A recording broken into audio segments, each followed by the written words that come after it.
Mėlynės tešlos pyragėlis su maskarponė sūriu. Mėlynė tešla sumaišoma su cukraus pudra ir vanilė. Maišoma apie 7 minutės, kol tešla pasidaro vienalytė ir pradeda lipti prie rankų. Formelė ištepama sviestu. Į ją dedamas vanilinis mėlynės tešlos gabaliukas. Paruoštas pyragėlis kepamas orkaitėje 200 laipsnių temperatūroje 12 minučių.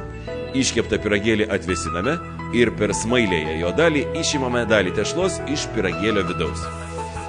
Įdarui išplakama grietinėlė iki standžių putų. Po to eilės tvarka sudedami visi likę produktai. Viskas išmaišoma ir sudedama į atvėsusi pyragėlį. Ananasas supjaustomas kvadratiniais griežinėliais, keptuvėje išlydomas sviestas. Labai trumpai apkepamas ananasas. Vos tik pradėjus jam ruduoti, pilamas brendis ir padegama. Nugaravus alkoholiui pilamas medus ir vaisių sirupas. Iškeptas ananasas dedamas į lėkštę kartu su padažu.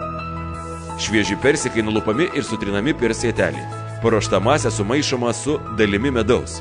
Juodieji serbentai sutrinami ir taip pat sumaišomi su medumi. Paruoštos masės sudedamos į kokteilinę taurelę. Tai naudojama kaip padažas prie vanilinio pyragaičio. Puode ant sviesto apkepinamos migdolų drožlės. Pilamas pienas. Įdedama vanilės lazdelė ir verdama 30 minučių, kol pienas išgaruoja. Paruošta masė pertrinama per sietelį ir labai gerai išplakama. Visi paruošti produktai atsargiai sudedami į lėkštę.